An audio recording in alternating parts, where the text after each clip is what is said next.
Good morning, ladies and gentlemen. If you'd like to take your seats.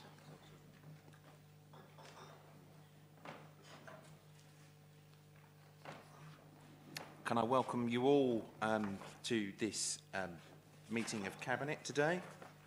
Can I make a special welcome to members of the public who have come along to not so much participate, but certainly to watch the events today.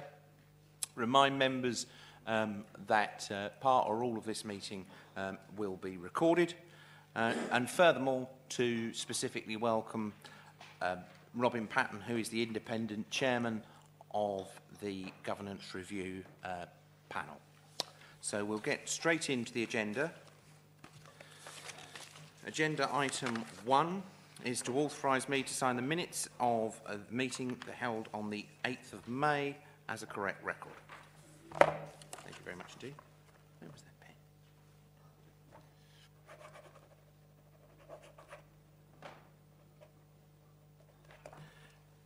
The second item on the agenda is to record any apologies for absence. There are none.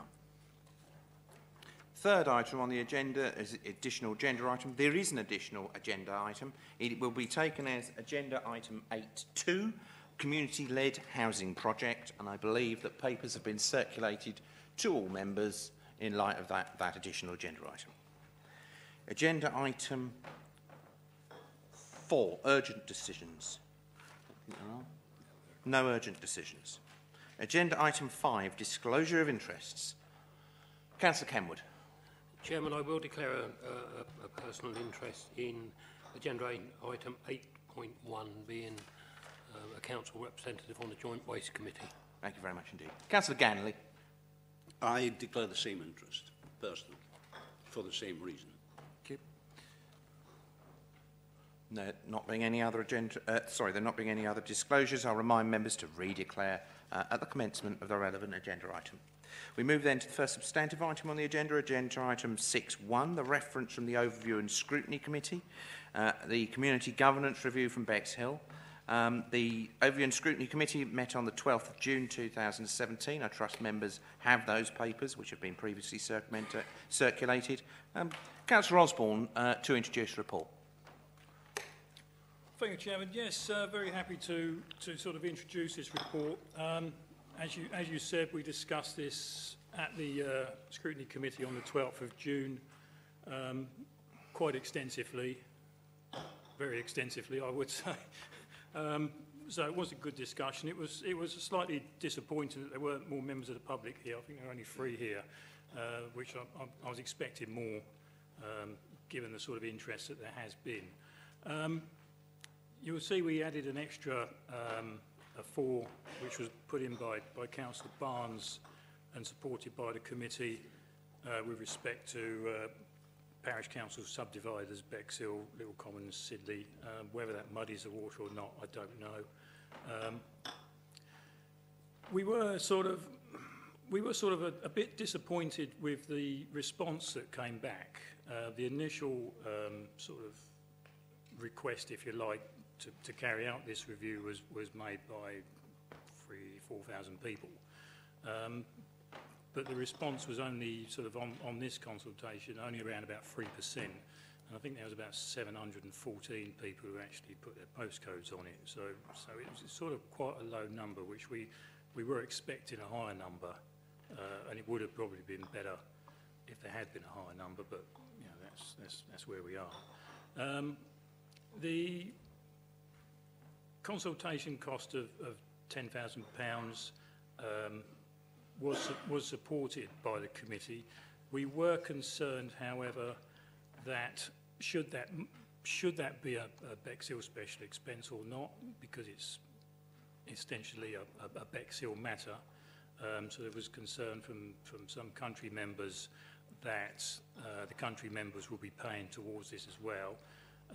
Given that one of the options was an area committee for Bexhill, could that then, if the consultation come back that they would want to go over area committees, could that impact into the country area as well, in which case would there have to be another consultation to include the country area?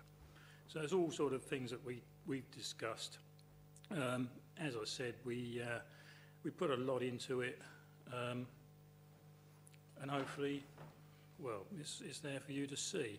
One thing that did come up, I was looking last night at Folkestone Town Council, which was formed in 2003 after a referendum.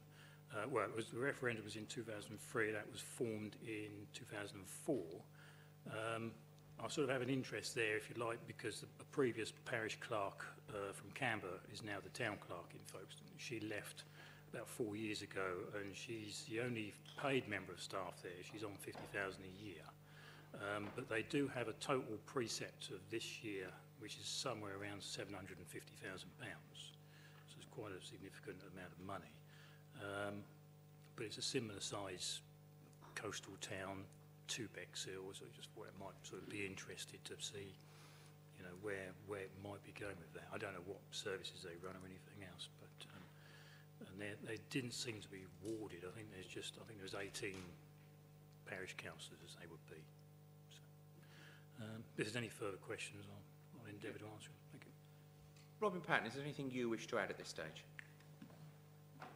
Chairman, the only thing that I would like to add to that, and to add to Councillor Osborne's remarks, would be that the steering group did consider the option 4 that was put forward at the Scrutiny Committee, and received very little support from the steering group, as indeed in the consultation it also received little support.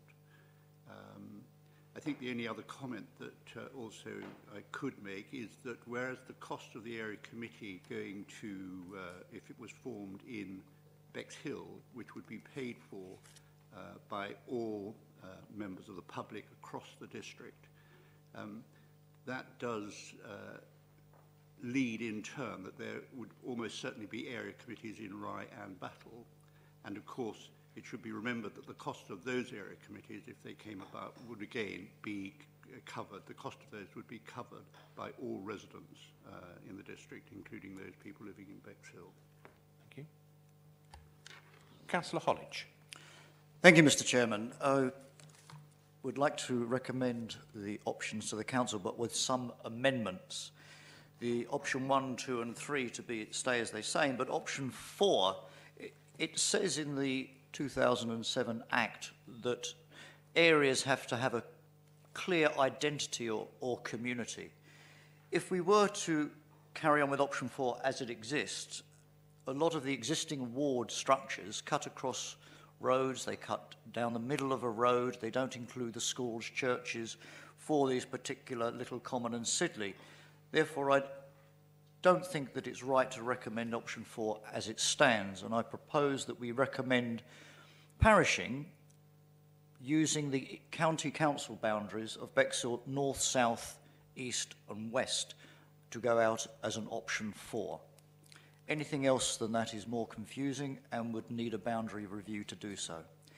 The other proposal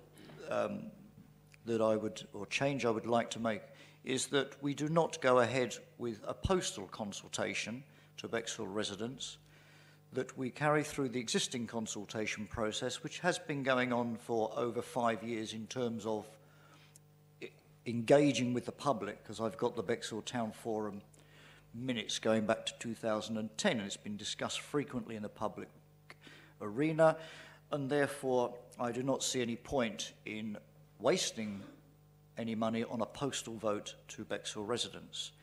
My understanding is that from the officers that this would be a cost of $14,000, not as the $9,710 as listed down on our current notes.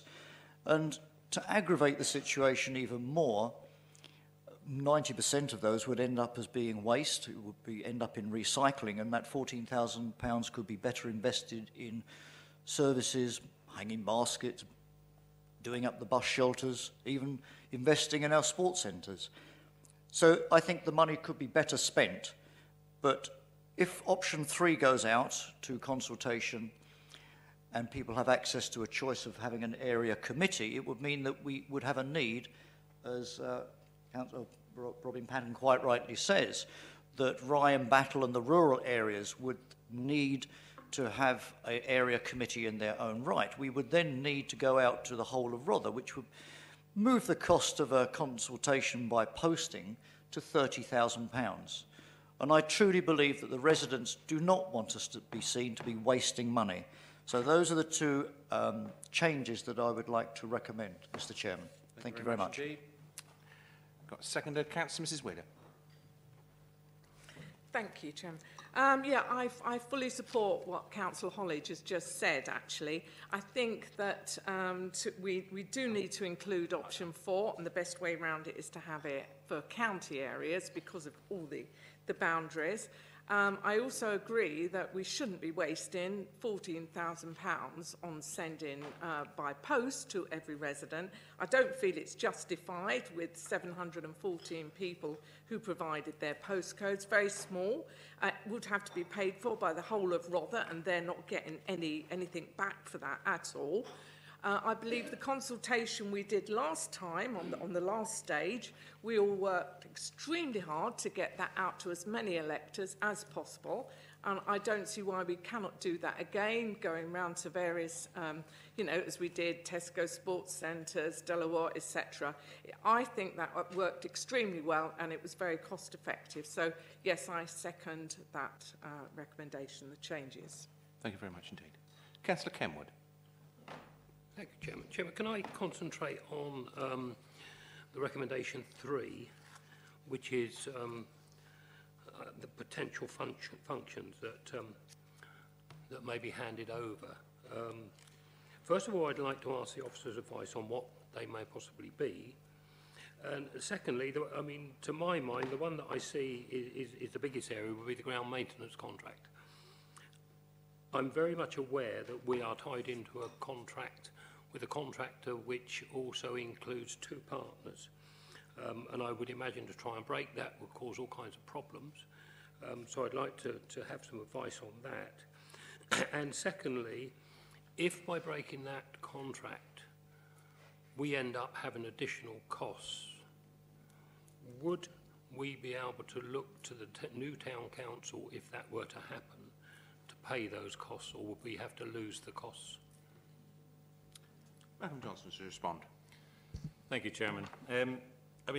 The issue of what functions an area committee had is sort of reversing the question slightly. Is very much down to what functions you would like it to have. It can range from simply an opportunity as some sort of forum for people to express their views.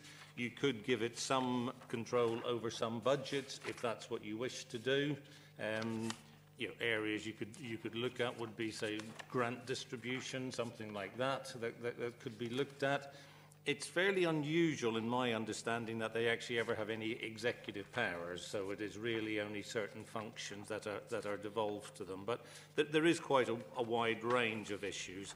I think the point that I would make, and this is not prejudging it, but that we need to remember with area committees is they have no pre-separating powers of their own.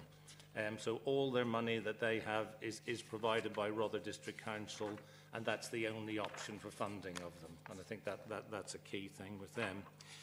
In terms of breaking any contract, we would obviously need to look at the contractual terms that go under that. But whatever arrangement went in place, I think it would be likely that it would continue until the end of any current contract and then be reviewed at that period of time, rather than to try and change things at this point. And bearing in mind that the process of devolving anything to any of these bodies is actually won by mutual agreement and by discussion between the bodies. So I think my colleagues in finance would probably be, and possibly even in the service areas, would be their advice would be that you look at it at the end of contract periods and you discuss it with whatever body you're looking to devolve to at that point in time. Now, that does give you, when you consider where our starting point for contracts is, that does mean you're looking at it quite a way in advance, maybe up to a couple of years ahead that you would be having those discussions. So I think our advice would be you don't break contracts. For a myriad of reasons. One could be increased costs, and also the difficulty of us who pays those costs and that debate. But I think you would wait till the end of the contract period and then take a view at that point in time. And I think the view must be based around whatever it is does devolving it lead to a better, a more enhanced, or whatever service? And again, I would come back to the area committee option. If you devolve things like that to an area committee, it can't be an enhanced service because purely and simply it's reliant on other funding for it. So that would make that one difficult. So it's what you're saying, that an area committee option, should be to go down that route, wouldn't be an awful lot different to the Bexhill Town Forum. What I'm saying, Chairman, if I may, is that it could potentially just be a forum where people come to express their view. Yes, it could be. But we need to include that option because bear in mind that the reason that the petition actually specifically asked this council to consider an area committee, hence why it's being recommended as taking forward. Thank you. Councillor Barnes. Thank you, Chairman. I wanted to begin really with option 4 because I rather agree with Councillor Hollick and therefore I thought it was right to say so. I think when I was looking at this at the Scrutiny Committee, I had in mind the interests of Little Common and Sidley in particular, and my feeling that if there were a town council, it might actually raise money from those areas but not necessarily spend much money in those areas. And I have to say I have some experience of that as a rural member. So the notion of moving to some other basis and some other number is acceptable and actually a good start because I spent some time as a county council member on the boundaries of the 4 seats. They do represent a substantial identity of interest. Whether it's a complete identity of interest, I think time alone will tell. I wanted just to comment on 2 other points. I think we are, frankly, in a bit of a bind because the public response has not only been small, but somewhat confused. And I think if we are to do further consultation, we do need to get across the point that what we are talking about is a town council or a parish council, and they have only limited powers. With the best will in the world, they are not going to be able to do things about the National Health Service. They are not going to be exercising powers that the county council currently wields. And I think one of the problems in the response to the consultation, to anybody who's read it thoroughly, is people are investing a great deal of hope in this council, but it will not have the powers to do many of the things that they want to do. And there is a danger of raising expectations beyond delivery. The last point I really wanted to make, and it's a serious one, is if we are to go down the area committee road, we do actually need to consult with and build in a proposal that there are area committees for other parts of Rother. Whether that would be simply Battle or Rye, or whether some of the northern parishes might want actually some attention paid to them, which they wouldn't necessarily expect Battle to do, I think is a matter for further discussion. But that does up the costs of the consultation. Sorry, there is one other point I ought to make. I was a bit worried about the notion that we can determine a cost for a town council or a parish council. What we can determine is a minimum cost. But because it's an election process, what they choose actually to precept will be for them and not for us. So we can establish the minimum costs for a parish council just as we can for a town council. And therefore I don't see any great difficulty in putting the proposal for parish councils in. But we ought to make clear this is a minimum cost and these bodies will have a right to precept. That is not true, of course, of area committees. Thank you, Councillor. Councillor Mrs. Sally Ann Hart. Yes, thank you. I think there is one huge issue we've got here, and it doesn't matter whether we're looking at area committee or Bexhill Town Council or parish councils, but this is a really important decision to be made on community governance. The petition was brought by nearly 4,000 people, and of those 4,000 people, we have had a response of 928 consultation responses in the first stage, of which only 17 and 14 residents provided their postcode, and that was asked for in order to map the data. When you're looking at already the cost that's been incurred, and before we embark on the second stage of the consultation, it's actually pitiful that there is such a little response from those original petitioners, and this is something that is going to cost possibly every single resident in Rother money.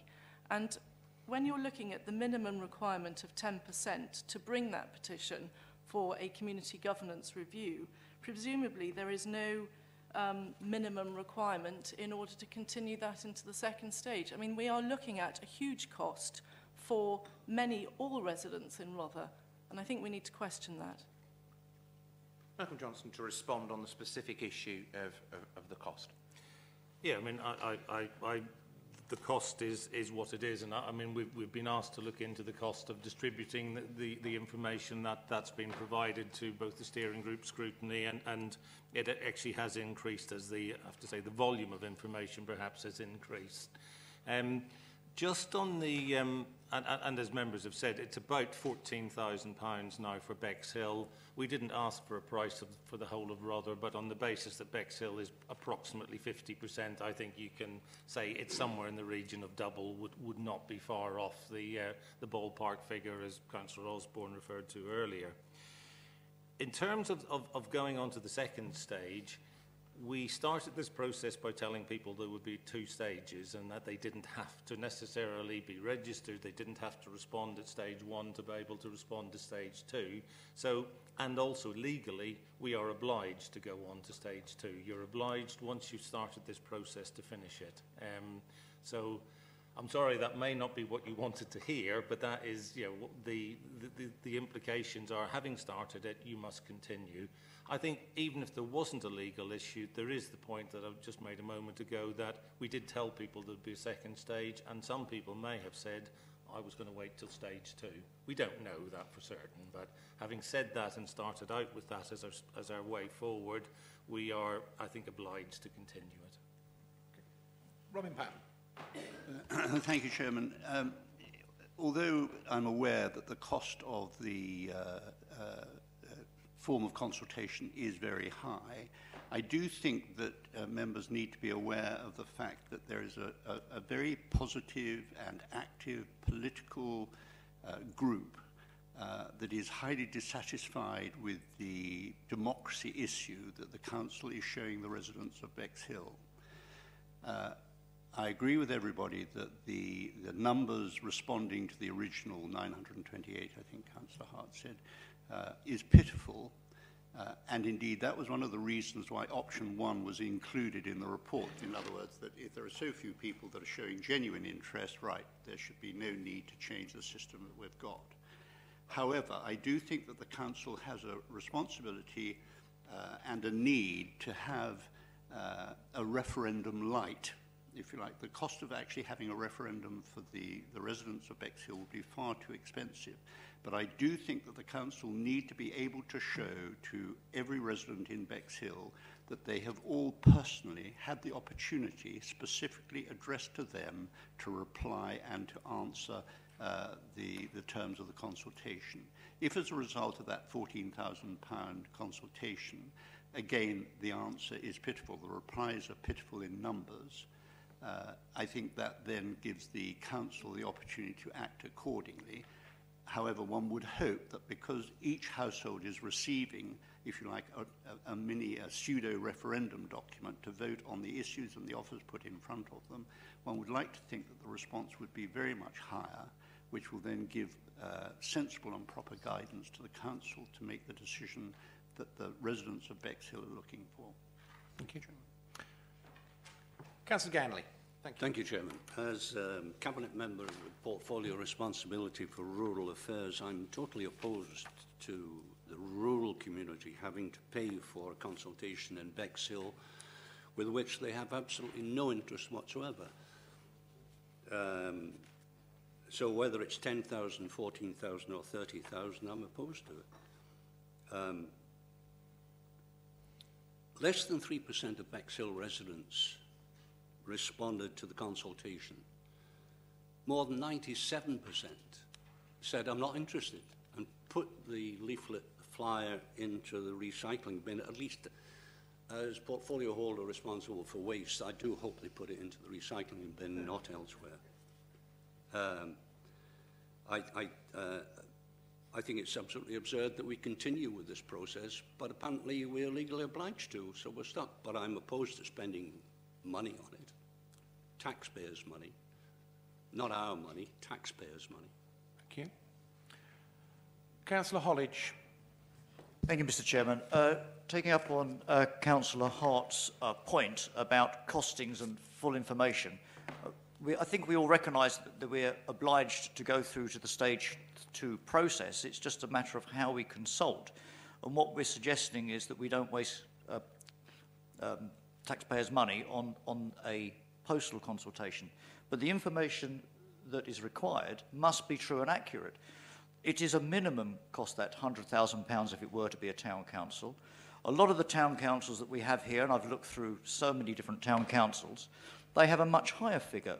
And I estimate that if a town council were to exist as an option, it's important that the public know that it could add an extra £120, £150 to their bill. So they need to know that there could be a maximum charge to every Mandy householder, and that's using by the existing examples, depending on what services the town council chooses to provide. As Councillor Kenwood quite rightly said, what will we actually be able to offer a town council in terms of services to provide that would actually be done cheaper than what can currently be done with economies of scale with our existing contractors? So I will stop there. So. Thank you very much indeed. Councillor Mrs. Gillian Wheeler. Johnson. That's what I'll let you Apologies to, it's twice I've done We're that. not divorced Apologies yet. to Councillor Jonathan Johnson as well. We're not divorced It's force yet. of habit. Thank you, There we go. Chairman.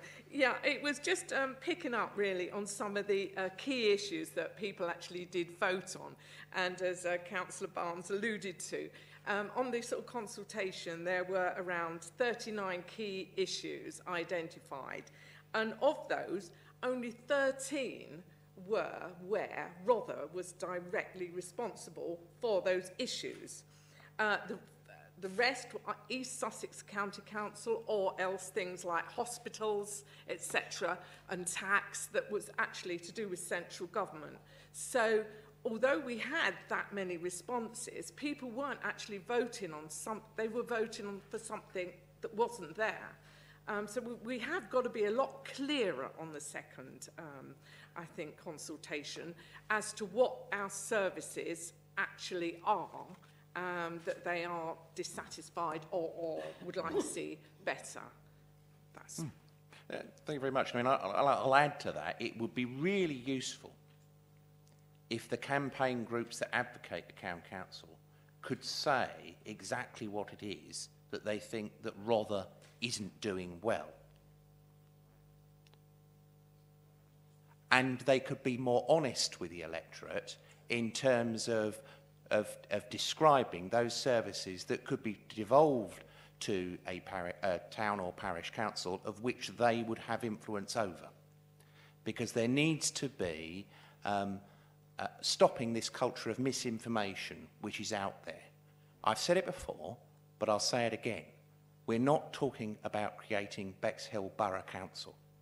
And it's really important that those people that would choose to spread misinformation about this matter actually are more honest with the electorate about the sort of things that a town or parish council could be responsible for, and that they don't load the answers to which the electorate and how the electorate should respond.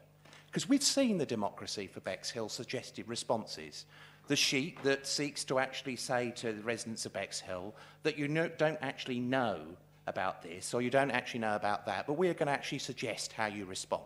I don't think that actually is giving the full benefit of residents of Bexhill for how they actually understand the responsibilities that Rother, a town or parish council, or even East Sussex County Council actually has. And Councillor Barnes already alluded and Councillor Mrs Johnson has just alluded to some of those things that were mentioned in the responses that were actually responsibilities of the county council or central government. I think it's hugely important also to actually be specific about those things. As I said in my opening remarks, in adding to those that were made by Councillor Mrs Johnson, what are those things that you want devolved? Is it ground maintenance? Is it public conveniences?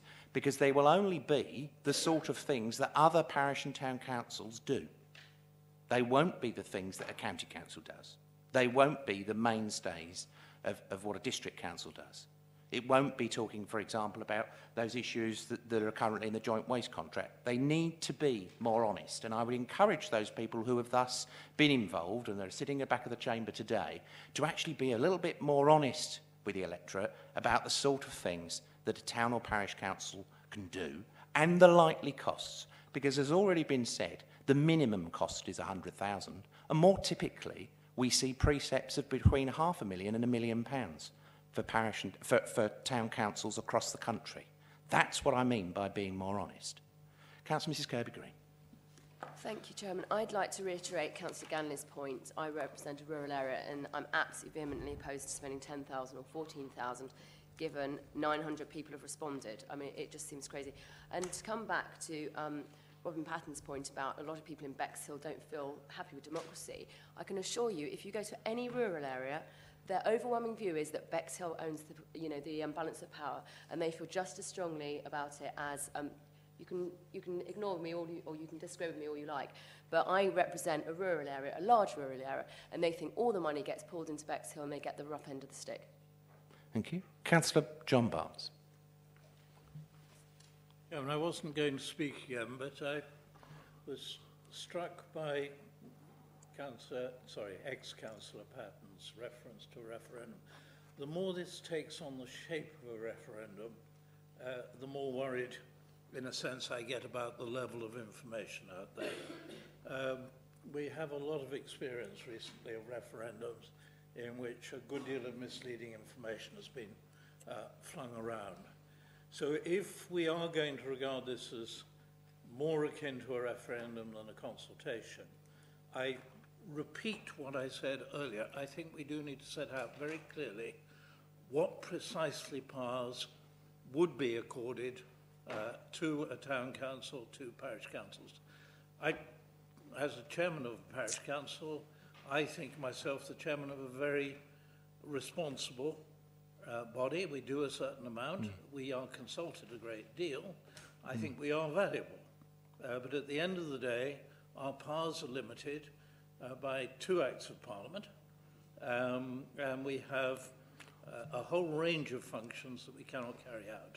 So it does seem to me we need to be absolutely clear what the proposal is under each of these options, what powers are available. I think we also need to say something. What we're talking about is the minimum administrative cost. The choice in the end will be down to the electors what they choose to spend. My parish council is one of the higher precepting ones, but we have to account for ourselves at every annual meeting for that, and if somebody chooses to campaign for lower expenditure, so be it. But I do think the other thing with referenda that I've got very worried about is precisely what has happened here. We had quite a large petition, but actually only a small percentage of the petitioners bothered to fill in the consultation form. So I think if we are going to, we should start thinking about a level of response that is about equivalent to a local government election. And anything below that level of response, I think, cannot be taken seriously. Thank you, Chairman. I wasn't quite clear about one thing Councillor Barnes was saying, whether he thinks it's the responsibility of this council to put forward a shopping list to people, to interested parties in the neighbourhood. Would you like this? Would you like that? Would you like the other? I think it's the other way around. As the chairman was saying a few moments ago, I think those who think that there is something wrong, who wish to create other structures for less of a democratic deficit, if that's what they see it, should say what it is they want. If they say, well, we'd like to take over planning, sorry, Rother District Council is the planning authority for the district as a whole. That's an obvious example. and that couldn't be passed over to anybody else. But parish councils, area committees, we don't have much experience of in the south of England. In the north of England, I think they're much more used where you've got enormous authorities and area committees get set up, which are likely as not the size of a district council. I don't think that's an application which would probably work here. But we really want to know what functions that we carry out, interested parties think here would be better carried out by a new body. Because there's no point in duplicating effort. Councillor Ganley. Thank you, Chairman. I think it's misleading to refer to a minimum cost of £100,000 for a parish council or a town council. £100,000 is what it would cost to set it up. That would be for a council that did nothing. A council that does something, such as the one referred to by Councillor Osborne, for example, Folkestone, costs in the region of £750,000 a year. So I think we should stop saying the minimum cost is £100,000. Nobody's going to put forward £100,000 to give to a town council which does nothing. The cost is more likely to be in the region of £750,000. My second point is that I would like to propose that we drop recommendation number 2, which was the proposal to undertake a leaflet drop to every Bexhill household promoting the Stage 2 consultation. I believe it's already been proposed by Councillor Hollidge and seconded by Councillor Gillian Johnson. Then I stand corrected and I'm delighted to hear it. Councillor Mrs. Sally-Ann Hart. Yes, just to pick up on your point and on Councillor Ganley's point, I'm looking at the Appendix C, the letter that was sent out to the petitioners, so those nearly 4,000 residents that responded to the petition, and they were very much urged to respond, and unless there's a massive response, other councillors are likely to decide to maintain the existing governance arrangements for Bexhill. So of all those nearly 4,000 residents that got this letter, 928 responded. Secondly, in terms of that misinformation, some of the suggested comments that people are advised to include in their response to Rother District Council's consultation include responses such as, Rother has grossly exaggerated the cost of giving Bexhill a decision-making body and that cost alone should not be the deciding factor. Well, actually, we haven't given the true cost yet. So I think this is really important that people in Bexhill actually do know what they are considering, and that this sort of misinformation is really not helpful. Thank you. Thank you very much indeed. Councillor Jenkins. Chairman, can I just ask Malcolm Johnson just to remind me of what he has said? In the second, we are compelled to go through the second consultation. We are compelled, as a result of the process, to actually host or vote or whatever, the whole community, or is it, just confirm that? No, Malcolm Johnson to respond. Thank you, Chairman. No, we're not obliged to follow a particular path. What I was clarifying is we're obliged to see this through at the end, and we said to people that we would carry out a second stage public consultation. That was discussed at the steering group, and what you've got in front of you was the recommendations from the steering group.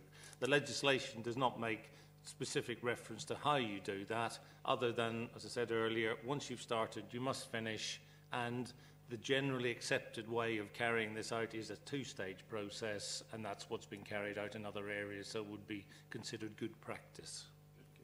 Back, if I may. Rather, I think, reiterating Councillor Hart's point, I mean, the rural areas really haven't been consulted on this particular procedure. And the idea of them having to stump up additional funds and money for this, I think actually is really way out of court. I just wonder what Bexhill residents would feel if the reverse of it was the case. You know, whatever action ultimately is taken, there is going to be a reflection on the rural areas. And I think that the cost, with the responses that we've already heard from various members already this morning, just doesn't underline the process. Thank you very much indeed. Are there any other councillors wishing to speak? Councillor Mrs Hughes. Thank you, Chairman. Could I just get this clear in my mind then? If we don't have a postal consultation, can we have a consultation as we did before? In other words, the same methods we used before, because as it stands at the moment, I do know that my fellow Bexhill councillors particularly, we are online to go and stand in places already, like the Devonshire Square, the Colonnade, to do it all again as we did before, which we're more than willing to do, and we thoroughly enjoy doing, to meet people, to chat. That's how we found what the people really wanted to know. And I do feel that's a better way of meeting people, actually on the street, than a paper one through the post that goes straight in the recycling box. Thank you. Councillor Lord Ampthill, did you want to come back again? Just briefly, Chairman, this Resolution 3 reads, an indication of potential functions and responsibilities that Cabinet may be prepared to devolve to an area committee, etc. Surely it's the other way around, and it should be an indication of potential functions and responsibilities which interested parties believe should be devolved. Malcolm Johnson. Thank you, Chairman. I think it's probably a question that could be asked either way. I mean, I think much reference has been made to the fact of the impact on rural areas, and I agree with that. Up to the point that I think all members probably would, which is around if they do something in Bexhill, then if it does have an impact on rural areas, there's an argument for consulting right across the district. And I don't think, as if we did something in the rural area that impacted on Bexhill, the same argument would apply in reverse. I mean, it may be that to help members with this is that the reason that what we said that you needed to consider what functions you would give to it was actually to make a view on whether we did need to broaden the consultation, because obviously if you're giving an area committee any sort of executive powers, then that leads to a disparity between what's available in Bexhill and what's available in the rural areas.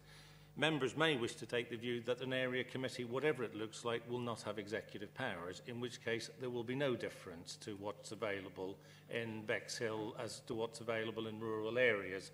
For example, in Bexhill, there's the Bexhill Town Forum. A similar arrangement doesn't exist in rural areas. So that may be where members wish to go with that, not for me trying to put words in anybody's mouth.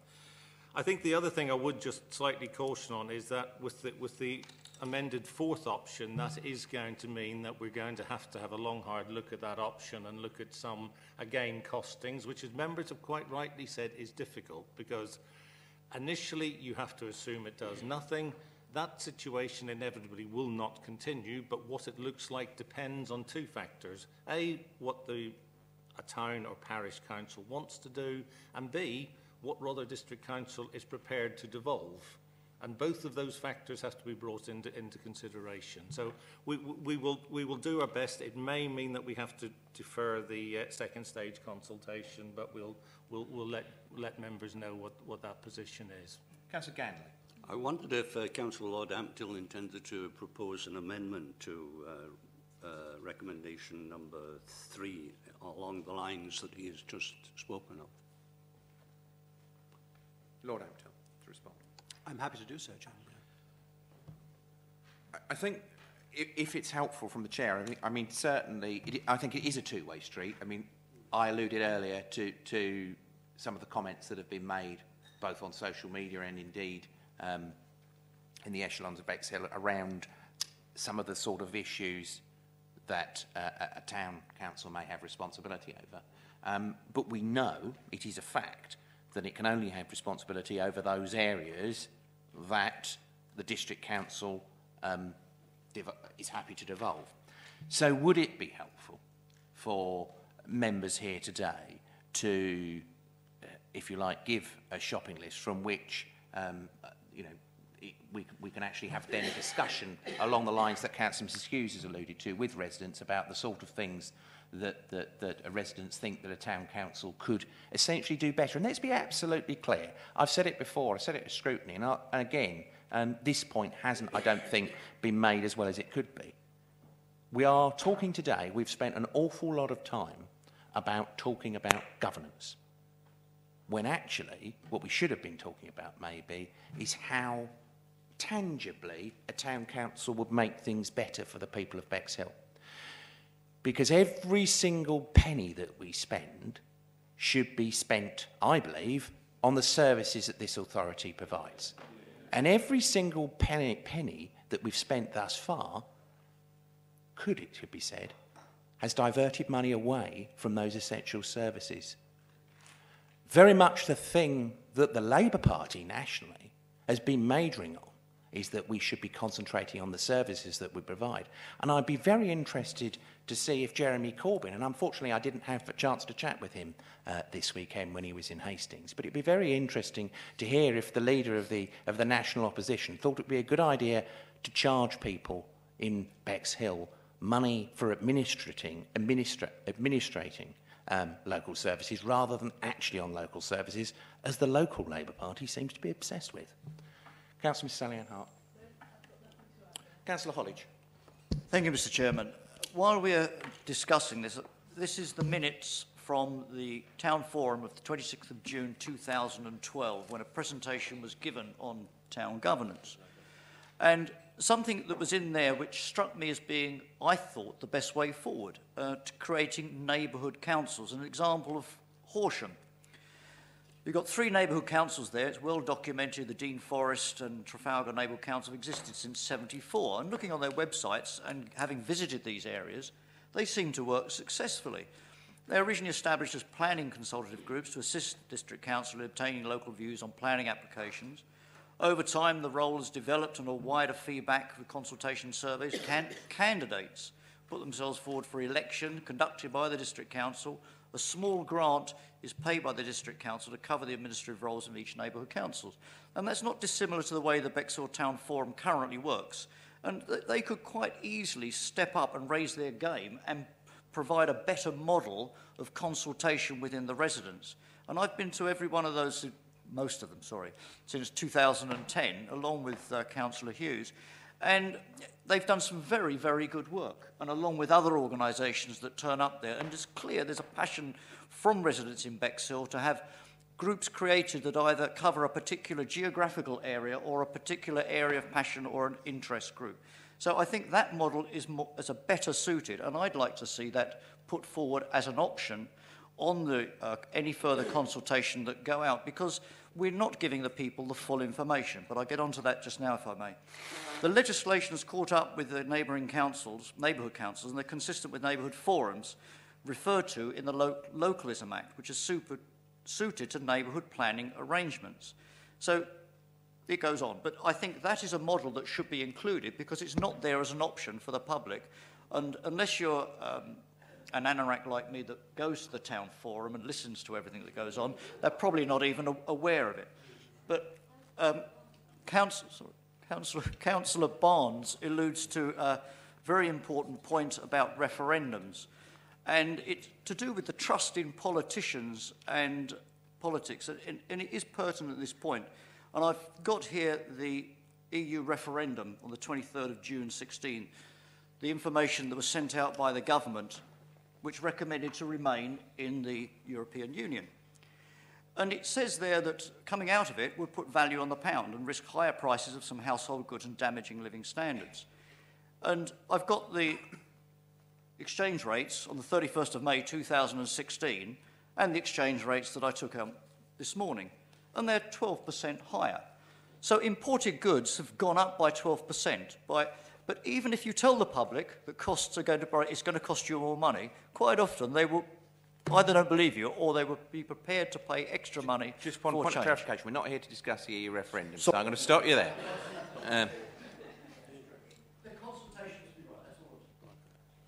Councillor Kenwood. Thank you, Chairman. A lot has been said about Bexhill Town Forum, which was initially set up to represent the people of Bexhill many, many years ago under one of your predecessors, Councillor Ivor Brampton. I have had discussions with the previous chairman, and I've also mentioned it to the current chairman, and I have offered that they may have any information on any of the items that are going to be discussed at scrutiny. The only proviso I put on it was that the members must have it first. And I suggested that they should arrange their meetings so they could scrutinise the scrutiny items, they could produce their thoughts on it, and they could present them to the Scrutiny Committee. While I was the chairman of Scrutiny, I even offered them a seat at the table of the Scrutiny Committee so they could come along and discuss those. So to say that there is no democracy for Bexhill is totally wrong. If I can move to the third item, if there's not going to be an amendment put to it, it is asking a question. And from what I've heard this afternoon, the answer to that question is, well, at the moment, this morning, at the moment, all we can offer you is the public conveniences. There may be something else at a later stage. I would ask Malcolm Johnson if that would be a correct assumption. I think you can offer them public conveniences, that's fine, but all you're simply doing is passing a cost that Rother pays from one body onto a cost that Rother pays in another body. So you would just simply hand the money over to deal with them. Because bear in mind that an area committee, as it stands, will probably not be able to make executive decisions. So I think it's, I would, if my advice to you to make life, and maybe I'm making life easier for us, and that's true, but it's actually an issue about, are you prepared to give it executive powers? Because if you are, then we are into implications for the rest of Rother, and that's been well rehearsed at this meeting. If you're not prepared to give it executive powers, at least at this stage, then I think that's all we need to know, because actually everything after that is just simply around the cost of setting up an area committee and the cost of operating one. So that's the issue, really. I think the point of clarity, I think what members were also talking about was in terms of, clearly 3 is talking, as you say, about area committees, but I think members also wanted to get engaged into the debate as to what exactly we would want to devolve to a town council, because I think it's useful at this next stage, as Councillor Mrs Hughes has alluded to actually get into the nitty-gritty of that conversation. And as I've said to those who are part of Democracy for Bexhill and other lobbying bodies, is we need to get into that conversation, exactly what it is that they think a town council could do better, could do more cost effectively, and thus could provide better value for money for the residents of Bexhill. Because we need to have those tangible conversations that avoid the misinformation that we've seen thus far. Councillor Lord Ampthill. There's a list of things, as long as you're armed, that town and parish councils can do, but they've got to raise the funds themselves to do them. By and large, they're just simply add-ons to what the principal authorities do. Thank you. Councillor Mrs Johnson. Thank you, Chairman. Obviously, you're right what you said about the town council. We need to know what they can do and the cost. But also that would apply to our option 4, if it is agreed, that for the parishes on the county areas as to what they would be able to do as well. I think, and again, a number of councillors have said it before in terms of a town council, in terms of its relationship to a possible parishing of Bexhill. We've heard local members say time and again, and I'm probably going to preempt what one or two might say today, in that the residents of Sidley have very little in common with the residents of Little Common, and indeed the residents of Pebsham have very little to do in common with those that are in the Old Town, for example, and it's the proposal around parishing is one that's interesting and obviously will generate some more debate as we go forward to this next stage. Councillor Watson. You haven't got a microphone, so you'll have to speak quite loudly. He's going to get a microphone. Fantastic.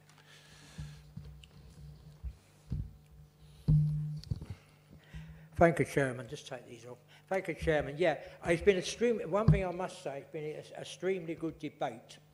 I think there's been some very, very good points brought out, and I hope that I would fully support myself from the recommendation that is now coming up that is actually on the floor, Chairman.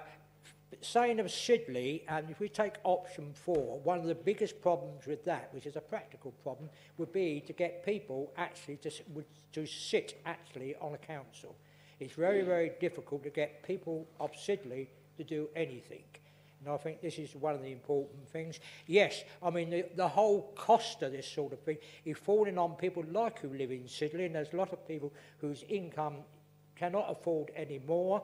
We did actually allow for those on, for example, with the 20%, there was one thing which a lot of people are finding it difficult to find, I believe. I mean, there are all these issues, and I think the debate itself, I think, has brought out a lot of the issues which actually does meet that, what is actually on the ground, Chairman. And I thank you for that anyhow, and thank you for your Thank you. I think the point of clarification, I think there are plenty of people in Sidley who want to get things done, but there are plenty of people in Sidley who also think that sitting around a table isn't the most effective way of doing it. And in fact, there are community organisations that are around Sidley, such as Heart of Sidley, etc., have actually done some extremely good work in working together with the District Council to get things done at a very much local level. Are there any Councillor Mrs Hughes? Yeah, I'm just going to... Sorry, thank you, Chairman. I'm just going to back up Councillor Watson. I know Sidley very well, and they have a fantastic lot of people that do a lot in Sidley, a tremendous amount, Heart of Sidley, and other people too. So as far as Sidley is concerned, I would never have any problem with people coming forward, but it is very difficult to make sure that people come forward, realising it is a voluntary job. If you're a parish councillor or a town councillor, you ain't going to get paid for it. Thank you very much indeed. I don't think anybody goes into local government for the money. I hope not, anyway. Councillor Osborne. Thank you, Chairman. I just finished the debate by saying you've taken longer than what we did at scrutiny. And that's a timely reminder that we need to draw matters to a conclusion. But I think I just want to refer back to a couple of comments that have been previously made, specifically around some of the comments that Councillor Mrs Hughes made about the earlier stage of the consultation and how local members in Bexhill interface with residents. And I'd like to take this opportunity to thank members who did get involved and encourage members to carry on with that process, to encourage members to obviously interface with as many Bexhill residents as they possibly can and take part in the second part of the consultation. So it's been moved and seconded, and we've been around the houses a number of times since, and there did seem at one point to be a little bit of confusion between the role of an area committee and that of a town council. And to be clear, I don't believe that anybody here is advocating that an area committee should have executive powers. Am I right? Right, okay. And furthermore, in terms of the role of that area committee that we're talking about, possibly grounds maintenance, but definitely public conveniences, that would be in terms of an area committee. But in terms of a town council, you'd be happy to engage on that particular issue about those sort of things that a town council could do. Is that correct as well? Yeah, okay. So the recommendation on the table is an amendment as follows. And this was moved by Councillor Hollins, seconded by Councillor Mrs Johnson, and that is that options 1, 2, 3 are as is. The option 4 is changed to the creation of 4 parish councils subdivided as to the current county boundaries for the East Sussex divisions, so north, south, east, west. Furthermore, that the proposal to undertake a leaflet drop to every Bexhill household at a cost of £14,000 is not supported. And furthermore, the indication of potential functions of the responsibilities cabinet may be prepared to devolve to an area committee include public conveniences and possibly grounds maintenance at the conclusion of the current contract. I think that is it, unless I'm turned to Malcolm Johnson if there are any other points of clarity. No, Chairman, just to sort of, if I may, just on that last one, is to stress the fact if you're saying no executive powers, then that sort of, I think, is at least clear in that. Can I just say to members, this is quite a difficult process because in a number of occasions we've talked about the cost of a parish council and a typical parish council, and I think rural members will probably agree there's probably no such thing as a typical parish council. There is a range of parish councils. So whatever happens at the end, there is quite a lot of work that needs to be done and quite a lot of discussion that needs to be done. I think the point that we will take out of this today is that what members are asking for is that we're absolutely clear on that, and that anything we can do in terms of costing is at best indicative making the following assumptions. So it's around that. So I just... Absolutely, but the point I've made really clearly is that we're not going out to residents telling them that they can have a town council and it's only going to cost them £100,000, because that would be disingenuous. Okay. So the recommendation of council has been moved and seconded. Before I take a vote, I would again like to thank Robin Patton for your work chairing the steering group and those members of the steering group. I've already thanked those members involved with the consultation thus far. I'd like to obviously comment that I hope that all members continue to engage, and I'd like those that are sitting at the back watching this to genuinely understand that we want to get the correct information in the public domain. And we absolutely will work with you to make sure that is the case. But where there is misinformation, we will seek to dispel that misinformation, and we will do so in a robust manner. So I shall put it to the vote. All those in favour of the recommendation as amended? That's carried. Thank you very much indeed. Thank you very much indeed. We move to agenda item 7.1, the Provisional Revenue Budget and Capital Programme Outturn for 2016-17. Robin Vennard to introduce the report. Thank you, Chairman. The outturn position is shown on page 3 and page 4 there in the table for members. In terms of a cost of services, overall saving of around 1.7 million. 0.4 million of that was due to the delays in getting payments out on DFGs. The work's been approved, but payments haven't been made based on the contractor's performance there.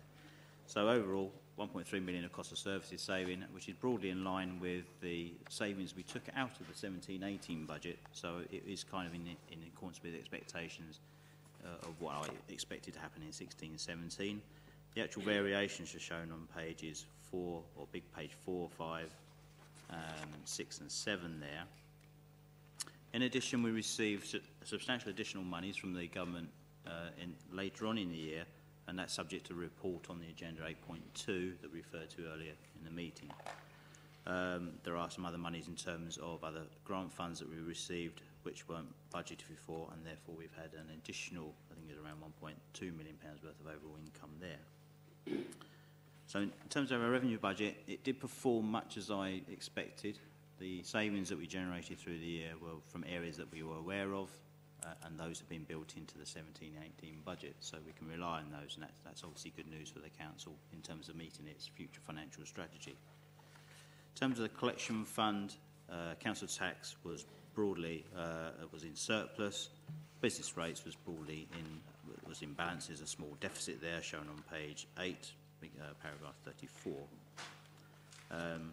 Members will be aware in terms of page 9, the business rate pool, that we're no longer a member of the business rate pool in 17-18. That was disbanded, mainly due to uncertainties in the future income from business rates across the county. But in terms of the performance of the pool for 16-17, we should retain an additional £213,000 from being part of that pool for the year, and that has to be spent on regeneration type projects, and that's will be ring fenced and reserves in order to do that. Capital programme spend around 2.6 million against a budget of 5.2 million. Members will be aware the majority of that underspend relates to the Bexhill Leisure Centre project and the land swap deal with the County Council, which is still to go through. So overall, revenue budget was in surplus. It was in surplus in a degree that I expected. There were some additional monies that come through, and I say a big chunk of that, three quarters of a million of that, are subject to that report 8.2, which is on the agenda today. So I think a reasonable performance for the year. Thank you, Chairman. I can answer any questions members have. Councillor Lord Ampthill. Thank you, Chairman. Well, I'm very happy to move the recommendation that it be resolved that the report be noted. The headline is contained in page 10. The conclusion, the Council's revenue budget's in surplus by year end in excess of 3.5 billion through a combination of additional income and cost savings. And Mr. Vennard has been through the detail of much of that. With cost savings, one or two of them are perhaps due to staff vacancies and things like that. And I would put a question which I probably have before. about whether there are any difficulties in staff recruitment at the moment or whether that is in hand. In fact, in planning, there was an increase in salaries, which means I would take it that extra staff have appeared then in that respect. Environmental health services, for instance, staff vacancies there. The Housing Benefit and Council Tax Reduction Administration showed quite an enormous shortfall on administration costs. Mr. Bernard may have something to say about that. Business rates, well, a little down, but not significantly so, and we await all the problems, perhaps later on, of appeals made by businesses. Anyway, it's a reasonably rosy picture, but just one or two things to look at. Thank you very much indeed. Robin Bernard to respond. Thank you, Chairman. Just to pick up on the Housing Benefit Administration, it set out in paragraph 18 that it was actually, part of it was offset by additional grant income, which is shown below the line, but the extra cost of £100,000 have been related to expenditure on software upgrades, plus also the additional support that the council engaged through Capita in terms of getting performance on that service up to speed. So, thank you. Councillor Mrs. Hughes. Thank you, Chairman. I'm very happy to second the recommendation. I'm always fascinated by Mr. Bernard because he goes through these figures like a dose of salts. I'm very grateful. Thank you very much. Okay. Can I focus in on just very briefly on cemeteries? That underachievement of 33,000 of income from cemetery fees and charges. Have we come to a conclusion as to why there was that underachievement? Is it the fact that prices aren't competitive, or is it just that people are moving towards crematoria?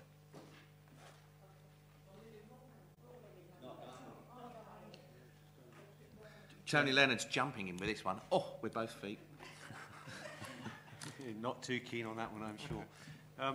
Chairman, yes, I mean, we are aware that cemeteries spending that can fluctuate year on year depending on literally the number of deaths we get coming through the district. Last year it seemed to be a fairly good year. Whether the weather played a part in that, we don't know. So but it is being looked at. We are aware, though, that as Councillor Maynard alluded to, that our pricing structure is more at the high end, and I think people are now reviewing that and making decisions. That could be an underlying factor which we may see come through next year. So we're keeping an eye on that at the moment. I think, again, and my further caveat to that would be knowing what Wealdon are planning and knowing that the increased capacity that they have at Hastings, whether that will actually be an even worse problem as we go forward. So we're keeping an eye on that as we go forward. Yeah. Okay. Councillor Kenwood. Thank you, Chairman. It's a general question as we're on a finance item. And I'm quite happy to have a written response from the officers, only a short one. Bearing in mind the recent events in London, and when we see that we are short of staff because we haven't filled several posts, do you feel that we are in a good position should we have a major emergency in our district? And if not, should we be thinking about looking at our reserves? It's an emergency planning question. Yeah. If I kick off with the Happy to have it in financials. mind. Well, I think it's Chairman, if I kick off in terms of the Yep. financial situation with the authority, I think, as you can see through the financial report here, obviously the reserve position of the authority has got much healthier. We've got around £14 million worth of reserves. So our ability to respond to emergencies through our own resourcing is very good. We've also got government support potentially financially there if things become it's an extreme event. Therefore, financially, I think we can respond to emergencies, no problem at all. In terms of the actual physical response on the ground, I think I'll hand over to Dr. Leonard. Chairman, there are regular meetings with the Sussex Resilience Forum, which is the executive on there, and then I report back to the other district boroughs on the way forward. In terms of each authority, we're required to have our own emergency plans, which is predominantly in our cases through the provision of rest centres and other support at the moment. We keep in regular contact through the Sussex Resilience Forum, as we had recently with the move from severe to critical in terms of the terrorism side, There were measures put in place. I kept, hopefully yourselves informed of some of those measures. Most of it is about looking out for preventative work rather than reacting to it. On the reaction side, we are support service to those emergency services, and that may have to vary to each emergency, but predominantly is about the provision of supporting those individuals or groups of individuals or families that need help at that time. Councillor Kempfield. Thank you, Chairman. Just something I picked up reading through this report. Business rate pool, I know we've dropped out of it, but within that there was an arrangement where any additional money coming in, a percentage of that was put in for regeneration projects. Primarily, I would have looked at that as business regeneration projects, i.e. acquiring more property which will generate more money. Is that going to be taken forward into our own system? Jim, if I just can clarify for Councillor Clenfield, the business rate pool, the extra money that the authorities have generated is through retention of the levy payment that we would have to pay to the government through the performance of the business rate income in the year. And what the deal with the government was if we generated additional money, we kept the levy, but it had to go back into regeneration. And that's why within our reserves, we ring-fenced it for activities related to economic regeneration.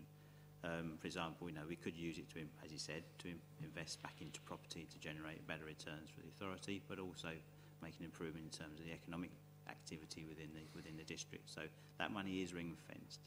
Going forward, obviously, the situation is slightly less because we'll have to pay that levy over to the government, so we won't have so much money.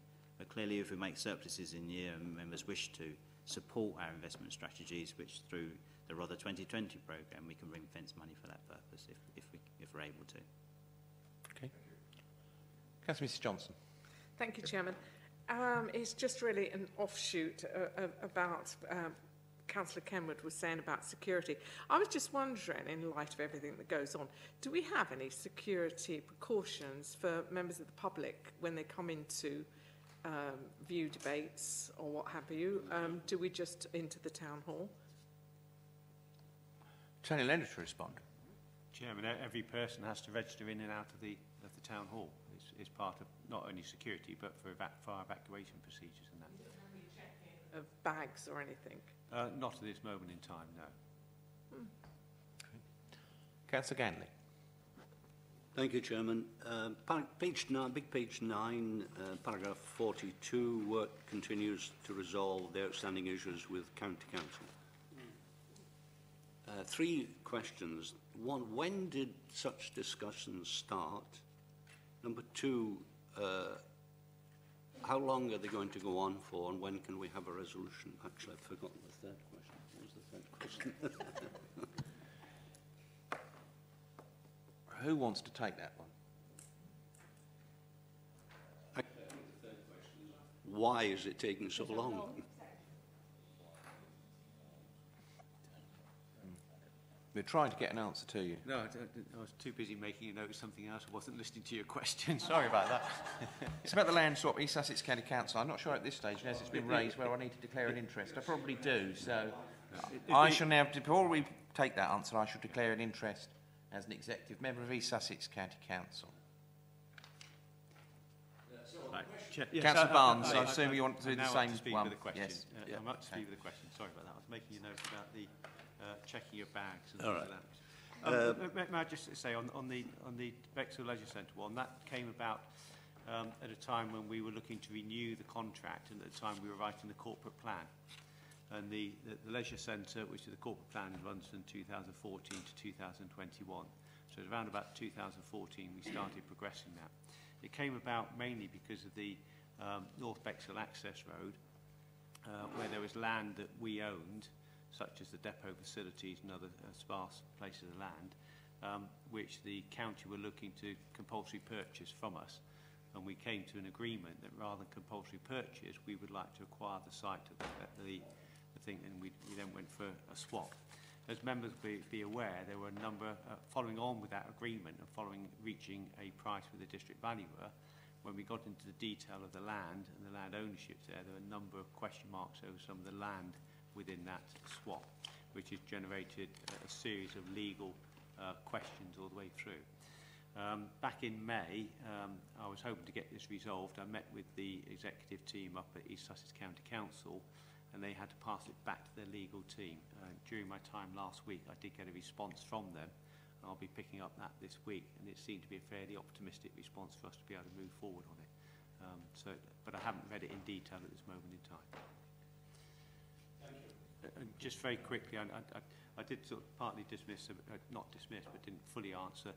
We do have a duty to cooperate amongst other authorities, so if we're short of staff, they have a responsibility to provide staff on emergencies, and we likewise have to do the same for them. In terms of checking your bags and that was discussed at a senior level of the Sussex Resilience Forum, and there are venues and occasions when that is undertaken. The Delaware Pavilion have been subject to have to undertake that, as you would be aware during the elections, other occasions.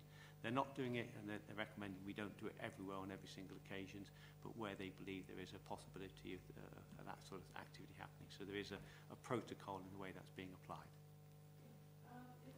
I'm sorry if I could just come back in. Yeah, it's just that, not today, but you can get a particularly hostile crowd, and I'm not thinking of people coming in with guns or anything, but I mean, there's all sorts of other ways that we could be got at, and we don't have a screen even on the balcony.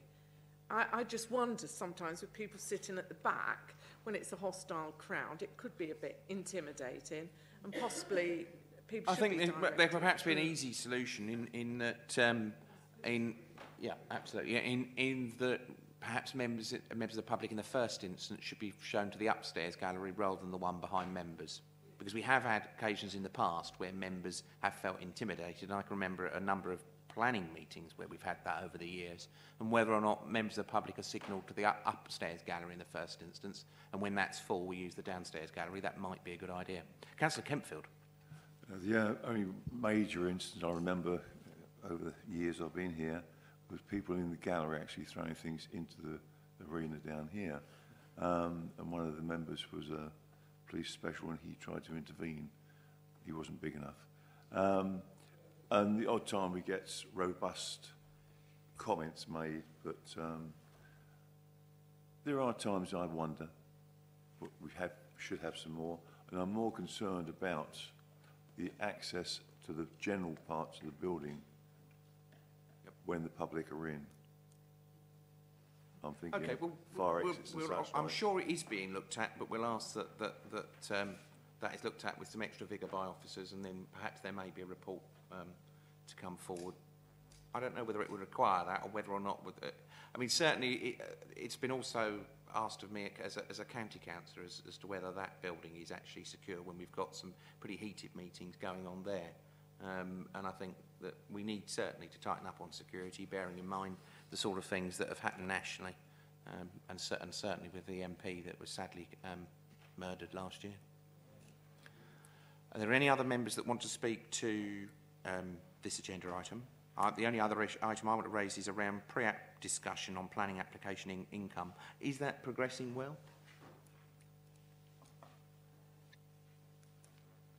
In terms of, if we look at big page 7, point 23, we talk about planning application income. Obviously, we're including pre-app funding as a part of that, but I'm wondering what the take-up of the pre-app discussion is when we initially offered it, as to whether it's dropped off or whether it is generally increasing, and what sort of level that's likely to be. I think, Chairman, it's generally been increasing year on year, and we've been doing well through that, that introduction of that charge. And we are actively still advertising the pre-app as part of the package. Yeah, okay. Councillor Ganley. Thank you, Chairman. But unfortunately, there are some architects who do not believe in pre-apps, apparently, from what I can gather. Nevertheless, wasn't my point. Reference has been made to salary savings due to staff vacancies. I have to repeat my concern about David Marlowe's team. He's already lost Norman Kwan. Now Mr. Comerford is leaving. Who is going to be left in the team? And has Norman Kwan been replaced? Is there resilience in the strategic planning team? That's what you're asking. Yep. Yep. Okay. Tony Lennon. Chairman, we have been out on 3 occasions now for the appointment of Norman Kwan's position. We've been unsuccessful. We now have another vacancy in there, but we are looking to recruit in a way that will bring in some possible students or trainees into those roles and train up, as we have done previously in other planning posts, which we found difficult to appoint into. And that's what we're looking at the moment, to get some recruitment in there to move that forward. It doesn't mean to say the recruitment would come with no skills. They would just have to learn an element of that work. Okay. Councillor Kempfield.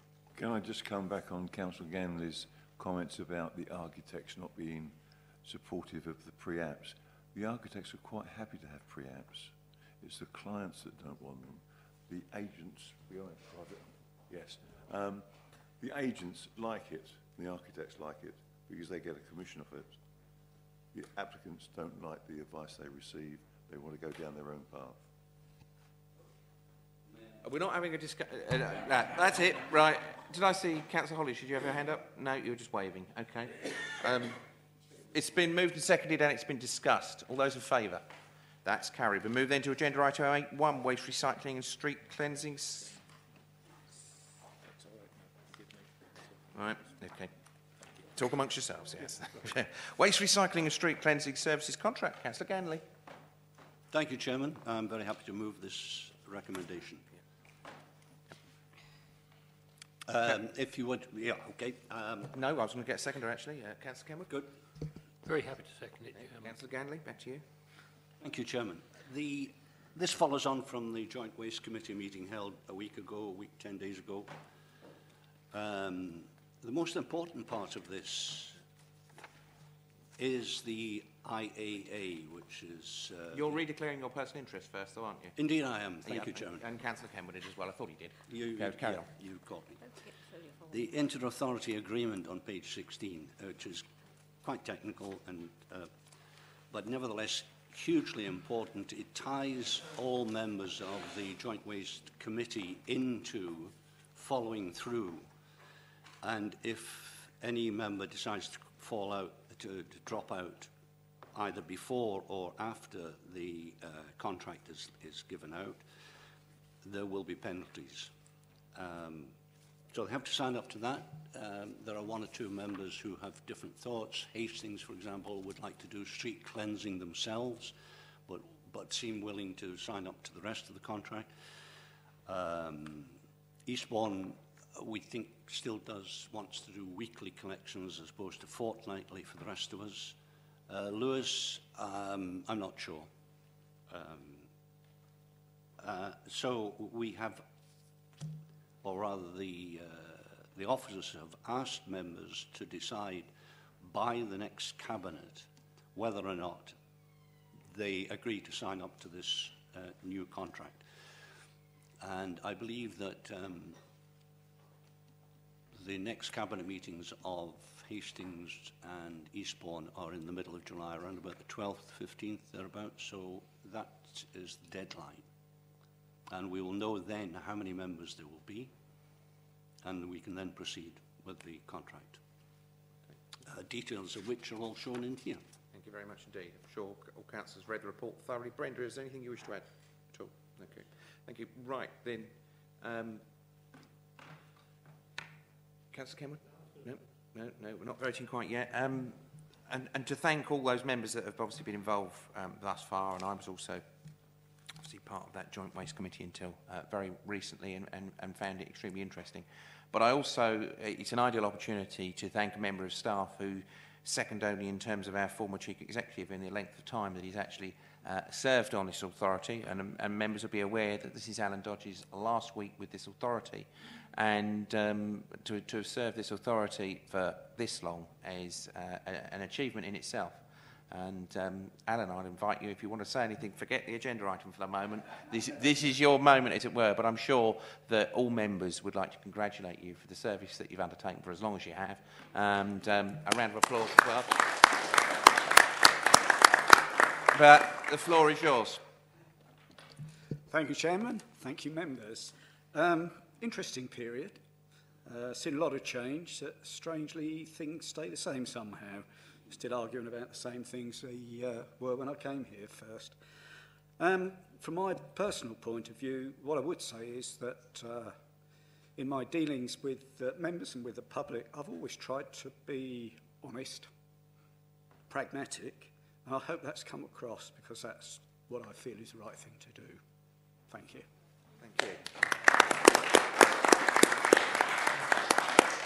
And now, members, as I say, I'm just going to suspend the agenda item for the moment. If there's anything you want to add, as personal thanks to Alan, I've got a number of members wishing to speak. Start with Councillor Kempfield.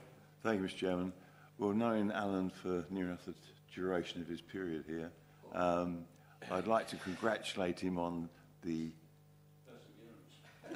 his reliance. You could rely on Alan. You know, if you had a problem, somehow or other, he always managed to sort it out. And he was never a problem. Well, there was occasionally, but there you are, that's another thing. The only concern I've got, Mr. Chairman, will Alan have sufficient time to sort through the paperwork on his desk? At the moment, it's just that high. And I understand the reason for it. He has to rest his head somewhere. So, Alan, I wish you a very long and happy retirement. I know you won't put your feet up. You're involved in too many other things. And I understand that they've got your telephone number. Thank you for your support over the years. Thank you. Thank you. Councillor Mrs. Sally Ann Hart. Yes. What are we going to do without you for Tram Road, Rye Harbour? So that is actually a serious point as well. You've been absolutely amazing. It's been this consistent problems of collection, recycling in Tram Road, and this is something that we need to consider in paragraph 3. But I will miss you. Thank you. Councillor Ganley. Yeah, I have also to add my thanks to you for everything you've done in the waste and recycling area. When there is a problem, I know where to go. Now that you're leaving, I don't know what to do. No, Tracy's still there, thank God. All the very best. Councillor Kenwood, as Deputy Leader of the Council. Yes, I'd like to thank Alan. I've known him some time in the council and outside of the council. And is there something outside the council you've got in common? There is something we have in common. He's always been very helpful. Never a problem when you phone him. So yeah, thank you very much indeed, Alan, for all you've done. And at this stage, are there any officers that want to add to anything that's already been said, or are you having a separate party for that? Chairman, yes, we are having a separate party. I'm keeping that quiet. But yeah, I would personally like to give my thanks. Alan has been, I think Brian summed it up very well indeed, that he's there, he has a depth of knowledge which I can say saves an inordinate amount of time having to go off and research and find out, and that's my concern, is that depth of knowledge going. That when I can ask a simple question, get a simple answer, and I'm going to have to ask a question, it may take some time before we get an answer back. That level of knowledge and experience takes years to build up, and Alan has kept that knowledge and sort of worked with us to ease some of the challenges and difficulties, whether it's water course related, through to drainage, onto waste and recycling, onto trams or whatever. It's there, you can often get a response in a fairly rapid thing. And I have to say, it is a concern that I'm seeing in local government generally, that we are beginning to lose that level of experience and expertise, that depth. And John has mentioned it before when asked about staff. You do need a level of churn to keep the energy of the organisation, but you also need a level of stability that actually carries that depth of knowledge, and we're beginning to see that side of depth of knowledge begin to sort of lead the organisation, and that's been one of the sort of sounding platforms of this authority. So my thanks go to Alan. I will miss him, and yes, I have got his telephone number, and he will be disturbed from time to time, and I'm sure he'll be happy to oblige. So thank you, Alan. Thank you. Thank you. It remains to me to say a big thank you on behalf of the whole council for the work you've done over the years. Thank you very much indeed. Move back to the agenda item then. It's been moved and seconded. Shall we put it to the vote? All those in favour? That's carried. We move then to the additional agenda item, 8.2, the community-led housing project. Councillor Mrs Hughes. Thank you, Chairman. This came to me late last week, actually, so I'm a bit at sea with it. So I'll ask Alison if you would mind to go through it first, and I come in afterwards. Thank you. Chairman. The Council have been allocated just under £750,000 by the Department of Communities and Local Government to support delivery of community-led housing projects across Rother. I'd like to say, actually, it's the highest allocation across East Sussex, so that's a really good thing. The DCLG, whilst being flexible in how we use the funding, are very clear that it must be used to support community-led housing groups to deliver additional homes. Now, as members will know, we've had some success working with Action in Rural Sussex in delivering rural affordable homes through our Exception Sites project. But this community-led housing is a slightly different model. It puts communities in the driving seat in terms of decision-making, the types of homes, where they're built and who they're for. Community-led housing, there are several different models, and you'll see in Appendix 1, I've just given some detail around the types of models that are in existence, from co-housing, community land trusts, cooperatives, self and custom build, and self-help housing. Part 1 of the recommendation proposes that Action in Rural Sussex be agreed as the preferred partner in delivery of this project. Action in Rural Sussex, or AIRS, have been appointed by the National Community Land Trust Network as the leading representative for community-led housing in Sussex and Surrey. They already have experience in supporting community groups to set themselves up as community land trusts across Sussex, including one here in Rother at Icklesham. In terms of the project itself, we propose that £100,000 from the fund is made available to Action in Rural Sussex over the next 4 years so that they can develop and expand a Sussex-wide community housing hub. We'll have in place, through a service level agreement, a number of expectations in return for that funding, and that will include the number of groups that they support to enable to become legally constituted to deliver affordable housing. The tables on page 3 of the report set out the allocations of funding made to each local authority in column 2, and the total amount that has been requested from each local authority to go to Action in Rural Sussex for the housing hub. So it's a significant amount of money. Now, this funding will allow the hub to increase its team and expand its range of services, and those will include things like raising awareness, business planning, technical assistance, the drafting of legal documentation, right through to site identification and land acquisition, assisting with planning issues, as well as project management. So it's quite a wide range of support that the Housing Hub will provide to community groups. Recommendation 3 of the report proposes that £50,000 of the funding is available to assist community groups with set-up costs where other funding is not available. So we are requesting that Action in Rural Sussex provide assistance to community groups to find other forms of funding, but where there is gaps, we have some revenue funding to support those groups to become constituted, and we're not holding up the process in any way. Recommendation 4 proposes that the balance of the funding, which is just under 600,000, be used to support actual housing delivery, probably very much in the way that we use Section 106 funding, so for example, where viability is an issue.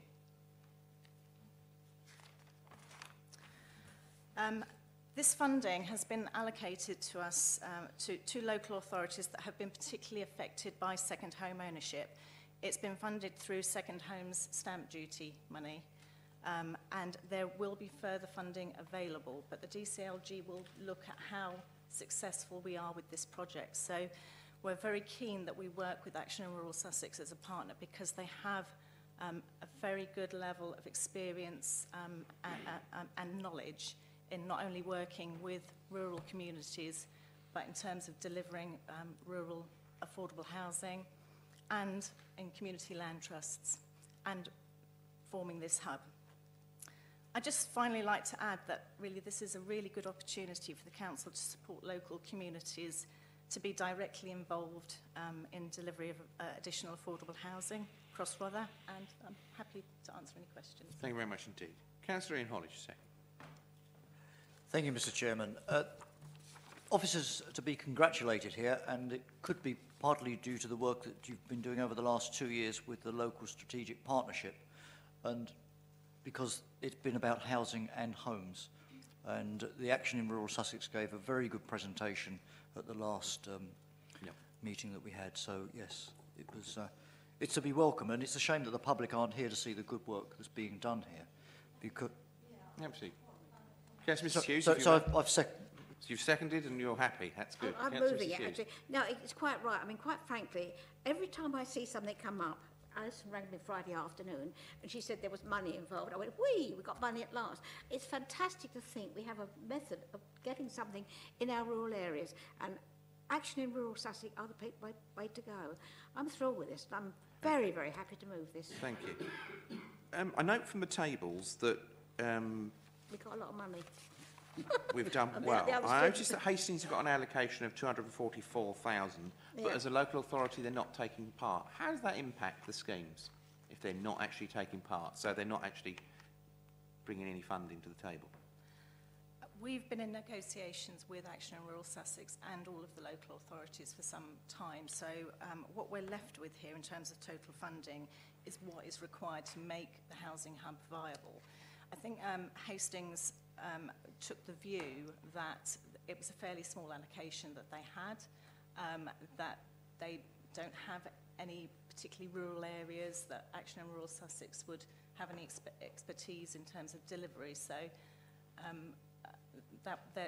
those were mainly so let me be clear. Where does that? So that 244,000 that Hastings have allocated them, are they still able to spend that money? They will still be able to spend that money unless they're able to deliver something that is truly community-led. I think it's very unlikely that they will receive any further allocations.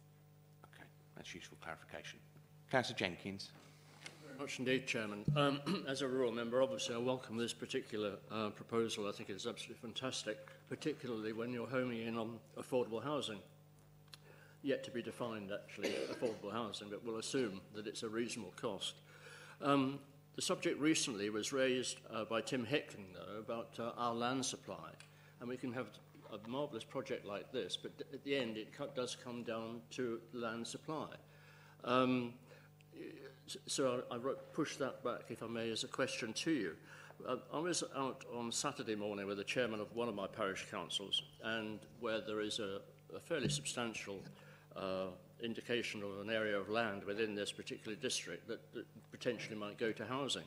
And his response is, you know, Ian, we don't mind about more housing, that's fine. It's all about the infrastructure. You know, the bus service is poor, the doctors are miles away, the shops are not there. You know, it's all about actually putting these facilities where people can actually get around. And I think, you know, so much has been said recently politically about the young people, but we mustn't forget that in our area, rather, there's a very large elderly community, and they are having difficulty getting by. Even parish councils having to subsidise county in order to maintain a bus service. You know, it's really one of those things. But the bottom line, Alison, is it's a marvellous idea. I think it's great, but what about the land? Where's that going to come from? Okay, we'll take that question in a minute because I think we've got another number of councillors wishing to speak or ask questions or points of clarification. Mrs Johnson. Thank you, Chairman. Just a bit of clarification because I hadn't really read it through very well. But presumably these hubs, what about the parishes that are doing neighbourhood plans? I mean, presumably they're going to be working with the neighbourhood plans or working, you know, they've got to link up, haven't they? Otherwise there's no point, I thought. Yep, okay, we'll take that in a second as well. Councillor Ganley. Thank you, Chairman. Could we know a little detail about the Icklesham CLT, please, referred to in paragraph 10, page 3. Okay. Over to you, Alison. Thank you, Chairman. Sorry, paragraph 9. I was going to say, it wasn't paragraph 10. I'll take those in order. The first question was around land supply. Very, very good question indeed. Where will the land come from? We have had some success with the exception site project, and I think that this this project, given that, that we will be working more closely with local communities, will benefit us. Yes, that there is a land supply issue, but local communities are far more aware of what is available. They're far more aware of who the landowners are and whether they're prepared to be involved in a project like this. I don't disagree. This project is fraught with some risks, and that is one of the risks, but it hasn't stopped us from delivering in the past, and I don't see that it will stop us from delivering through this project. In terms of infrastructure, shops, etc., those things that are really important to local communities, it's a bit of a chicken and egg situation, isn't it? If you haven't got the affordable housing, you're going to lose the shops, you're going to lose the local school. What we are trying to do, and what we've tried to do with the Exception Site project, is support those communities where that infrastructure is important, and the existence of housing and affordable housing supports that infrastructure and keeps it safe to the community. Neighbourhood planning, yes, it's very timely that neighbourhood plans are current at the moment, and there will be linkages there, and we will be working with parish councils through Action in Rural Sussex. The first part of this project really is about supporting communities, and that includes parish councils, to understand what their housing needs are, to make them aware that this support and assistance is available for them. And will that include shared ownership as well as purely social? It will include all kinds of tenure, including self-build. I knew the self-build bit, I just wondered about the shared ownership. Councillor Kenfield. My main concern is how is the partnership going to work in making sure that there's even a proportional equality of distribution of expenditure in the area? Because it's quite easy to put money into a pot and you end up getting nothing out of it. It's only going to deliver 25 units across the whole of the district. Yeah, I know it's not going to provide very much, but make sure we get the 25 units. Yeah, and that's the key. If I may, what I can understand is that the need is to get these 25 units completed as quickly as we possibly can, then we'll be in a right place to get a second tranche. Is that correct? Yes, that's correct. So it's got to be spent in this 12-month period? No, it doesn't. It's a roll-up? It will roll over. It's a 5-year programme, but we've received funding through the first round. So we need to be able to demonstrate that we've at least got through this first part of the project, which is about supporting communities to set up community land trusts, cooperatives, these types of groups who are able to deliver housing. We want to see some very early delivery of housing as well, and we're hoping to see that through Icklesham, which is just going back to that last question about Icklesham Community Land Trust, which has only very recently become constituted as a community land trust, and they are looking at delivering 15 affordable housing units already. So we're really, you know, we're not just at the starting point here. We've already done a lot of work with this project. We've been very lucky to get this additional amount of funding, which will help speed up what Icklesham are doing and support other groups to deliver more housing as well.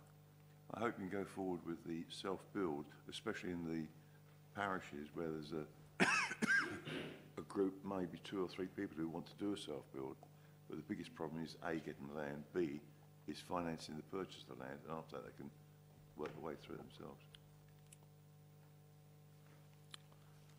Chairman of Council. Thank you, Chairman. I wondered if Alison was aware of a group called the Naked House.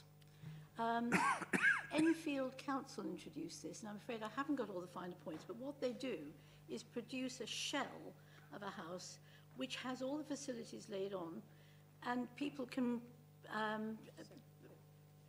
second fit them.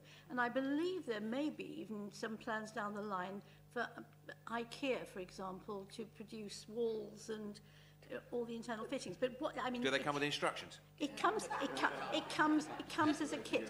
But quite frankly, I think the best thing to do is to look at their website, which is quite impressive, and it means that a house can be built for a fraction of the cost that a house would normally.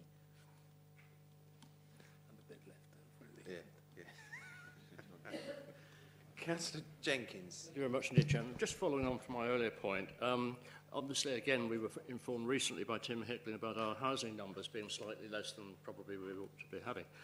Is there a situation, through you, Chairman, where areas of land through the SCHLA have been rejected up to now, but might actually be more flexible in terms of availability to actually have these sort of affordable housing constructed? I think that would be useful to have clarity. Are we talking about areas of land that are already allocated, or are we talking about areas that would be like exceptional sites outside the development frameworks? Chairman, we'd be talking about both. We'd still be looking at using exception sites for this project, as well as SCHLA allocated sites. Okay. Councillor Mrs. John. Thank you, Chairman. I know it's probably been explained to me before, but I really can't get my head around the definition of affordable housing. Nobody seems to say actually what this is. I wondered if anyone can help, Alison or... Could I send round a definition separately? Yes. Okay, thank you. Councillor John Barnes. Councillor John Barnes.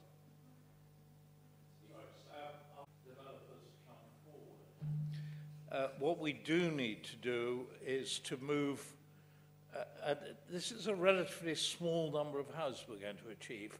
I think we've got to look at this more widely and use this as a pump primer, because it seems to me we need to be using some of our powers to try to get a number of smaller schemes moving in some of the villages. I just draw attention to the fact that we probably need to be quite proactive with some of the groups that we already know about. Burwash Housing Association might be encouraged to spread their wings a little wider. If we were talking about relatively small sites and we're not limited totally by development boundaries, I think a number of parish councils could identify small sites where we could bring 3 or 4 houses forward, which would not necessarily conform to the development boundary, but would not actually be obtrusive on the AONB. Councillor Kirby-Green. Following that up, I'd like to, it's probably a discussion to have later with planning, but can I confirm that any sites less than 6 or 10 houses don't contribute to the overall numbers? And I think that I believe that that's just a Rother district thing, and it's not a national thing. We have chosen that number. But I think we need to come back to planning on this, because to encourage villages to have sites of 4 or 5, which actually they want, but sometimes they're not that keen on because it doesn't count towards their overall numbers. So I think there should suddenly, maybe I'll follow it up with Tim, but I don't know whether anyone can answer that now. But at the moment, oh, Tony, you might be able to answer for me. It's the 6 is the cut-off, you're quite right. But anything less than that is counted towards our total, but it's counted as a windfall. And an allocation has been made for windfall numbers. I don't know what the number is, but let's say we've got to build, what is it, 6,000, 7,000? I don't know, maybe 1,000 has been set aside. We said that they will come naturally from windfall of 2, 3, 1 houses. The 6, and then a separate allocation is made for anything over 6. If I can come back, my understanding is, so if, say, Burwash needed 15 houses, which obviously they need more, if they had 3 sites of 5, Rother are still saying you haven't hit your allocation, you need to get 15 houses. And that seems to me something we should be looking at as an authority, because if you can get your 15 houses, but in smaller areas, which is actually better for villages, I think, having 2, 3, rather than the housing estate of 15, I think villages shouldn't be penalised by having a number of smaller developments rather than one big one. But that's something, I guess, to take up with planning. Yep, Tony Leonard. Chairman, I will take up with planning. That's certainly not my understanding. My understanding is it's still counted within that because it's an allocated site. And if it's an allocated site, then the numbers are then built into it. But I say what we do is we'll take this away from this meeting. I'll check that out. And just, go on. I don't want to sort of go on to sort of gone 1 o'clock here, but Chairman of Scrutiny. No. Couple of points. Obviously, this has got to be welcomed. You know, it'll get things moving. I know in Icklesham they've been on about this land trust for a long, long time, and and they had a questionnaire done a few years ago. So it's got to be welcome across the district to do that. My understanding on affordable housing is nothing to do with the price you purchase. Affordable housing is basically an affordable rent, is what is seen as by the government as an affordable rent of so much per week. That's the way I understand it, has always been. You know, affordable housing, if you earn 100 grand a year, an affordable house could be £1 million.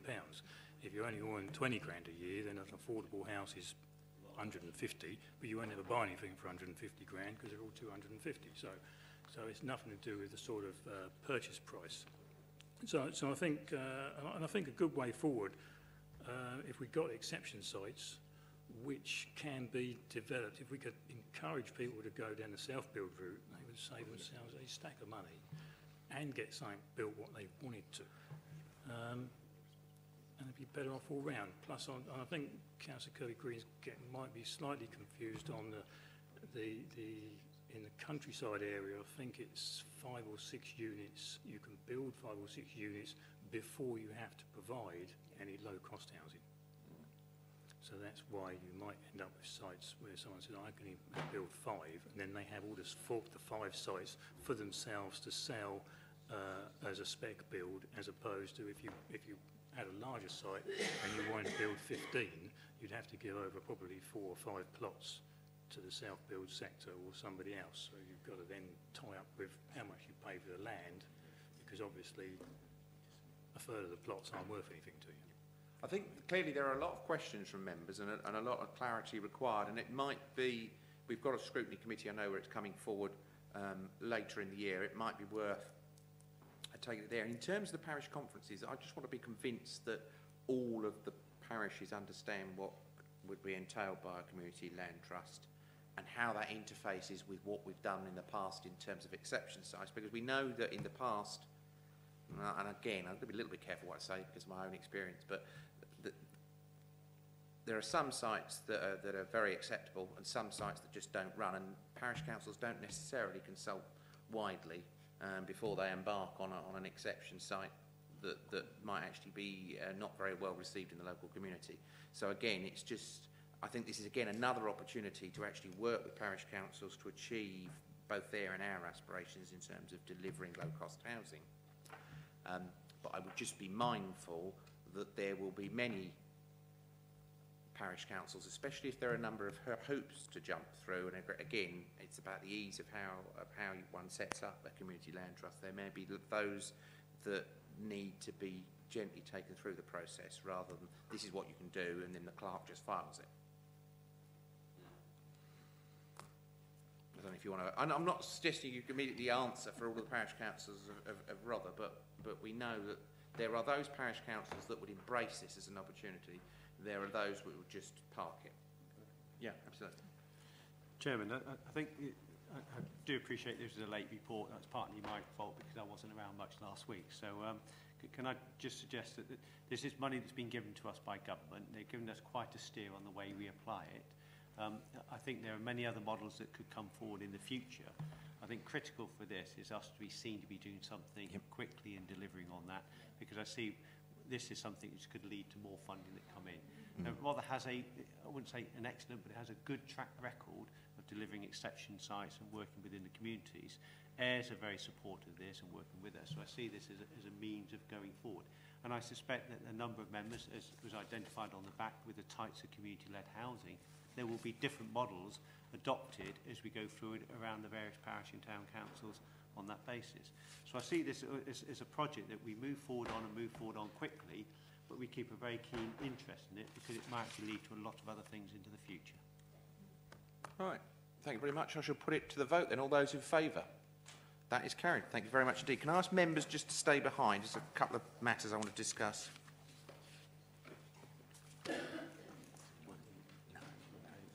Oh, on camera. Yeah, just very briefly, Tony wants to take this opportunity to give you an update on Canberra.